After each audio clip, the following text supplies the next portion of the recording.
Bonjour à toutes et tous. Je suis Quentin Aveline. J'ai une quinzaine de minutes aujourd'hui pour vous parler de performance énergétique et de décarbonation et des moyens concrets qui s'offrent à vous pour décarboner vos procédés agroalimentaires. Je représente aujourd'hui le groupe SNEF et en particulier l'entité dont je fais partie, Ekiom. Je vais vous les présenter tout de suite. Donc, le groupe SNEF, c'est une société qui a été basée il y a plus d'un siècle par des électriciens qui, au fil des années, des décennies, se sont élargis en compétences, se sont entourés d'autres entités, dont Ekiom fait partie, je vous le disais, pour porter l'expertise d'ingénierie. Vous avez avec Ekiom Icanto, je ne sais pas si vous avez assisté il y a 2 jours à leur keynote sur voilà, l'industrie 4.0, la data dans l'industrie agroalimentaire, Fourré-Lagadec pour le génie mécanique, Watt pour l'aménagement d'espace. Donc, plus en particulier, et comme je vous le disais, la branche ingénierie du groupe SNEF. Nous, on accompagne nos clients industriels, tout secteur d'activité, dans leur stratégie, donc avant de mettre en place les projets, qu'est-ce qu'il faut prioriser, les phases d'avant-projet, toutes les études, la transformation de leurs procédés, la conception et la réalisation. Et voilà, jusqu'à après les aider dans la gestion de leur production au quotidien, dans la maintenance également. Ekiom, c'est pas loin de 300 millions d'euros de chiffre d'affaires maintenant, 2500 collaborateurs. On est présent dans 12 pays et on a un peu plus de 30 implantations en France, ce qui nous permet d'être assez proche de nos clients et des bassins industriels importants. Chez Ekiom, on entend la performance industrielle sous 6 piliers. Pour commencer, en bas à gauche, la performance de la maintenance. On sait accompagner nos clients sur toutes les problématiques qui vont toucher à de la GMAO, la maintenance prédictive.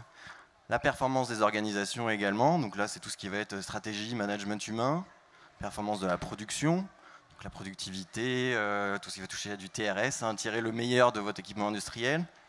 La logistique, tout ce qui est en amont et en aval de ce que je viens de dire. L'industrie 4.0 et 5.0, la robotisation. Et pour finir, le pôle que je représente, la performance énergétique et décarbonation. On va rentrer dans le vif du sujet désormais. Donc, l'industrie aujourd'hui, pour réussir sa transition énergétique, elle a pas mal de moyens d'action qui sont résumés sur ce slide que j'aime beaucoup parce qu'il met en lumière l'aspect graduel des choses à faire. À commencer par la sobriété et la mesure monitoring. C'est ce qu'on pourrait appeler aussi les mesures de bon sens. C'est-à-dire qu'il faut chauffer au juste besoin, utiliser du froid au juste besoin et compter, mesurer ce qu'on fait. Et une fois que tout ça est sous contrôle, ensuite on peut penser à des optimisations sur vos équipements, on peut penser à aller récupérer la chaleur fatale, je vais vous en parler, et on peut aussi penser énergie renouvelable. Aujourd'hui, si on gaspille de l'énergie, ça ne sert à rien de la passer à de la chaleur verte, par exemple. Il faut d'abord réduire aux besoins strictement nécessaires. Alors, commençons par ce premier pôle, optimisation de vos utilités et de vos process. J'ai pris 3 exemples qui sont assez caractéristiques parce que je pense que chacun peut s'y retrouver. Tout le monde en industrie agroalimentaire a une chaudière vapeur, un compresseur. Les chaudières vapeur, un gros pôle de consommation dans une usine. Il y a quelques points qui sont absolument à mettre sous contrôle, à commencer par être attentif à ce qu'on fait avec les purges de notre chaudière vapeur. Quel produit de traitement on utilise? Bon, selon qu'on est en vapeur alimentaire, vapeur perdue ou non, on a différentes latitudes et certaines technologies nous permettent de réduire la consommation par réduction des purges. Le traitement de l'eau en amont avec des osmoseurs, c'est également très important. Et réduire ces purges au strict besoin en mesurant en continu la conductivité également. Et les purges qui vous restent derrière, vous pouvez encore les valoriser en mettant des petits échangeurs à plaques pour aller chauffer quelque chose d'autre. Gardez en tête aussi ce qui est important, donc la source, la génération de chaleur, mais aussi tout le réseau qui va derrière. On constate des pertes considérables liées à des réseaux condensats qui sont mal dimensionnés, mal entretenus, je pense notamment aux purgeurs. Soignez votre parc de purgeurs, on peut rapidement perdre des dizaines, des centaines de milliers d'euros d'équivalent de vapeur par an si les parcs de purgeurs ne sont pas sous contrôle. Sur les compresseurs, c'est pareil, c'est des mesures de bon sens. J'incite toujours les clients qu'on accompagne à être attentifs au quotidien, à faire non pas des campagnes one-shot sur de la recherche de fuite, mais au quotidien, on repère une fuite sur de l'air comprimé, on met une petite rubalise, un petit marquage, et on organise des campagnes de réparation lorsqu'il y a des arrêts. Voilà, il y a d'autres petites mesures, vous voyez, notamment on utilise parfois des petits soufflettes d'air pour faire du nettoyage, du spray par-ci par-là, pensez à mettre des réducteurs de pression. Et autre aspect qui va nous faire la transition avec la notion de chaleur fatale, c'est récupérer la chaleur de l'huile de vos compresseurs. La chaleur fatale, donc, j'en parlerai juste après les moteurs. Ça, c'est le dernier point que je vais mettre en lumière sur les petites optimisations qui peuvent beaucoup vous rapporter. On a des générations de moteurs maintenant qui sont beaucoup plus performantes que ce qu'on faisait encore il y a 5-10 ans.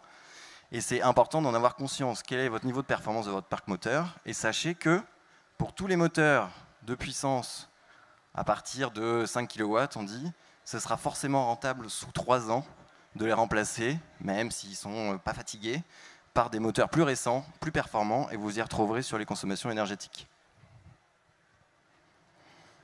La chaleur fatale, donc on y vient. En introduction, je voulais vous rappeler ce chiffre.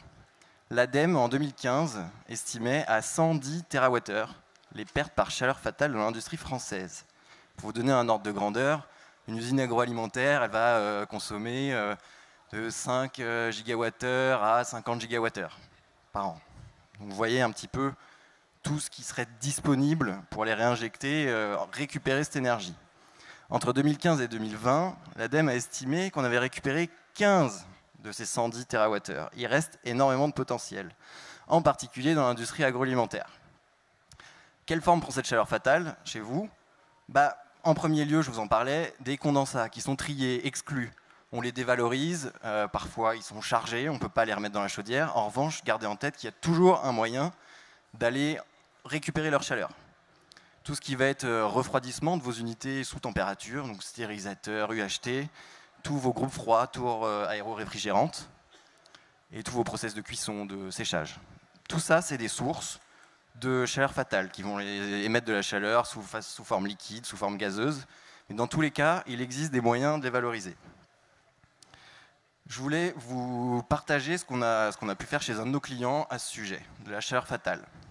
Ce client, c'est un site d'un industriel français des produits laitiers, qui a de gros engagements de décarbonation, hein, comme beaucoup d'industriels aujourd'hui, et qui nous a missionné pour aller faire l'inventaire des sources de chaleur fatale, de voir ce qu'on pouvait en récupérer, et derrière, se dire, est-ce qu'on a besoin d'en rehausser la température? Oui, pompe à chaleur, peut-être, pompe à chaleur haute température, et pour en faire quoi derrière?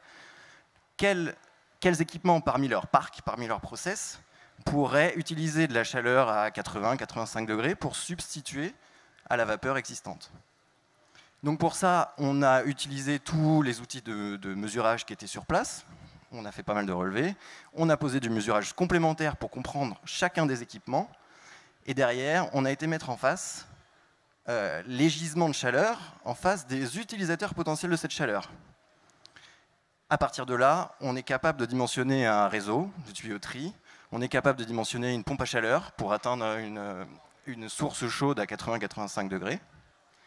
Et voilà, on fait plusieurs scénarios de récupération en mettant un scope plus ou moins grand d'équipements qui vont nous fournir de la chaleur. Et derrière, on va dimensionner les gains énergétiques correspondants, le potentiel de décarbonation et surtout l'étude financière. On pose un CAPEX pour les équipements qu'on a présélectionnés, un OPEX, et derrière, on obtient un ROI, sans oublier les subventions qui sont sur tous ces sujets assez importantes. C'est un projet ici, là, celui que je vous présente, qui permet aux clients d'aller économiser une dizaine de gigawattheures par an sur un ROI qui va être inférieur à 3 ans. Gardez ça en tête, c'est rentable ce genre de projet.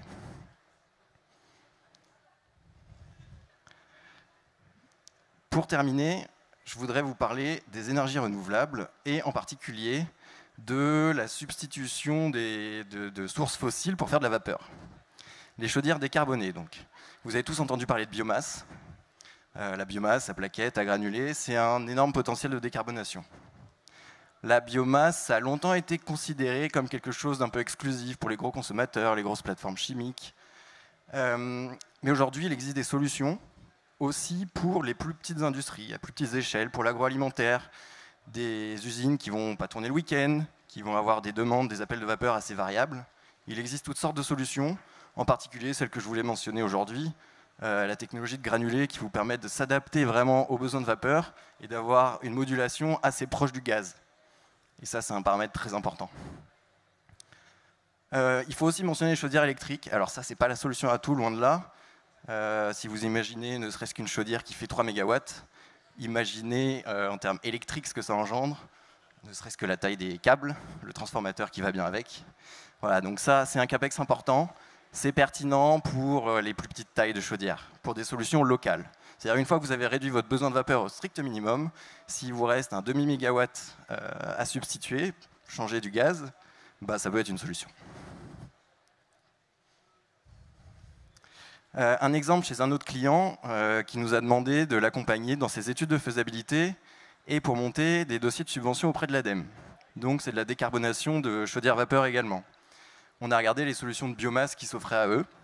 On a monté ces études de faisabilité en prédimensionnant l'équipement en fonction de son besoin vapeur réel, avec des enregistrements vapeur réels. On a regardé la filière d'approvisionnement, l'implantation de la chaufferie, parce que ça c'est quelque chose qui est assez conséquent aussi en termes de stockage, c'est pas juste un tuyau qui nous livre du combustible. On a regardé l'impact financier du projet, que ce soit le combustible ou après tout ce qui va être P2, P3, P4, les coûts de conduite, d'exploitation, de maintenance. Et je vous le disais, on a monté les dossiers ADEME, ça c'est pareil, c'est des choses qui sont assez bien financées, gardez-le en tête, il y a des appels à projets au long cours, donc le Fonds Chaleur, et des appels à projets comme le BCIAT, qui sortent à peu près chaque année. Voilà, je voudrais conclure sur notre accompagnement. Je vous ai parlé d'études sur les deux références que je vous citais. Ekiom, et nous en particulier à la cellule performance énergétique, on vous accompagne sur votre stratégie. Donc faire des audits de vos sites et vous proposer une roadmap complète, si vous le souhaitez, pour vous décarboner à échelle 2030, 2040, 2050. Derrière, on est capable de vous faire des études plus poussées sur chacune des lignes des plans d'action qu'on aura émis ou que vous aurez émis, vous. On est capable de vous aider sur le financement, et ça, je vous le disais, c'est un paramètre hyper important pour réduire les ROI de vos investissements. C'est des choses qui deviennent rentables, tous ces investissements en faveur de l'environnement. Et la force d'Ekiom, c'est aussi de suivre le projet. C'est-à-dire que derrière, nous, on va passer la main à nos experts locaux qui sont capables de vous faire la réalisation du projet, l'exploitation et la maintenance. Je vous remercie de votre attention.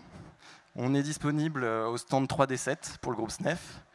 N'hésitez pas à nous solliciter chez Ekiom ou bien même au club agro de la SNEF, je vous le disais. Ça regroupe toutes les expertises du groupe SNEF. Il y aura certainement une réponse à votre demande. Merci de votre attention.